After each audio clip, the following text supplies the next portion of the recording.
আরজিকর কাণ্ডে সিবিআই এবং প্রশাসনের বিরুদ্ধে নিষ্ক্রিয়তার অভিযোগে বেহালার শখের বাজারে প্রতিবাদ সভার আয়োজন করল তিলোত্তমা নাগরিক অধিকার রক্ষা কমিটি।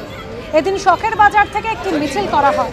উপস্থিত ছিলেন আন্দোলনকারী জুনিয়র চিকিৎসক অনিকেত মাহাতো, চিকিৎসক বিপ্লব চন্দ্র সহ সাধারণ মানুষ। দীর্ঘ 4.5 মাস 5 মাস অতিবাহিত হওয়ার পরও আজকে বিচারের ক্ষেত্রে যে জায়গাটা দাঁড়িয়ে আছে সেটা যেটা বলার সেটা হচ্ছে, আপনারা যদি খেয়াল করে দেখেন যে 9 আগস্ট আমরা যেটা চেয়েছিলাম যে সত্যের কাছাকাছি পৌঁছতে, আজকেও প্রশ্নটা সমানভাবে প্রাসঙ্গিক। সেই প্রাসঙ্গিক জায়গা থেকেই বিভিন্ন নাগরিক সমাজ যে উদ্যোগ নিচ্ছে, সেই উদ্যোগের সাথে জুনিয়র ডাক্তাররা তাদের পাশে থাকছে এবং সেই জায়গা থেকে একটা জুনিয়র ডাক্তার এবং নাগরিক সমাজকে সবাইকে সাথে নিয়ে এবং মানবিক মূল্যবোধ সম্পন্ন মানুষকে সাথে নিয়ে একটা নতুন বাংলার যে এই যে সমস্যা, রেপ, ধর্ষণ, মার্ডার, দুর্নীতি, থ্রেড কালচার, যাবতীয় যা সমস্যা, এই সমস্যাগুলোকে কেন্দ্র করে একটা নতুন বাংলা তৈরি করার যে নাগরিক প্রচেষ্টা, সেই প্রচেষ্টাকে সামনে রেখেই আমরা এই পাঠগুলোকে কন্টিনিউ করছি। ট্যাবের মতো এবার আবাসের টাকাও গায়েব। গোয়ালপুকুরের ধাপে ধাপে 9 জনের টাকা গায়েব হওয়ার অভিযোগ।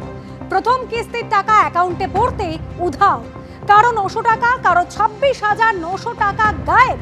ইসলামপুর সাইবার ক্রাইম থানায় ইতিমধ্যে অভিযোগ দায়ের করা হয়েছে।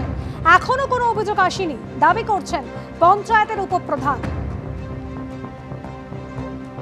60,000 ঢুকেছিল, আমি 30,000 তুলেছিলাম 24 তারিখে। 2 দিন পরে গেলাম আমি ওই 30,000 তোলার জন্য, তো দেখছি ওতে পয়সা নাই, 20,000 কেটে গেছে, 10,000 খালি আছে। তারপরে আমি ওই ব্যাংকে গেলাম, ব্যাংকে যায় ওখানে বললাম, তো ওই বলছে যেখানে ফিঙ্গারপ্রিন্ট দিচ্ছেন ওখানে যা দেখেন কি হচ্ছে না হচ্ছে। ওখানে যা গেলাম তো ওই বলছে না আমার কাছে হলো না কিছু। আমি চাই কি টাকাটা কে তুললো, কোন জায়গায় কি হলো, আমি ও টাকাটা ফেরত চাই। আর সরকার থেকে চাই কি আমার করে দেখেন, ছানবিন করে কোথায় কি হলো। ভাঙা বাড়ি? হ্যাঁ, ভাঙা বাড়ি আমাদের। ঠিক ট্যাব কেলেঙ্কারির মতো আবাসের টাকাও গায়েব হয়ে যাচ্ছে। রাজনৈতিক মহলে ইতিমধ্যে জোর চর্চা শুরু হয়েছে। তৃণমূল এবং বিজেপির কি বক্তব্য শোনাবো পরপর। আমরাও শুনতেছি টাকা ওদের বেলে অ্যাকাউন্টে ঢুকছিল, ঘরের টাকা, তারপরে কিছু টাকা উঠাইছে, কিছু টাকা উঠাতে গেছে, দেখতেছে অ্যাকাউন্টে নাই। তো ব্যাংকের ম্যানেজারের কাছে গেছে ওরা, ব্যাংকের ম্যানেজার বলতেছে আমি তদন্ত করে দেখি কেমন কি হয়। তো আমাদের কাছে এখন ওরা আসে নাই, ওরা ব্যাংকে গেছিল, ব্যাংক থেকে ওরা কি বলছে ম্যানেজার, তারপরে আমরাও ম্যানেজারের সঙ্গে কথা বলার চেষ্টা করতেছি। যতটুকু হবে আমরা কথা বলাই, দেখবো কেমন কি হচ্ছে জিনিসটা।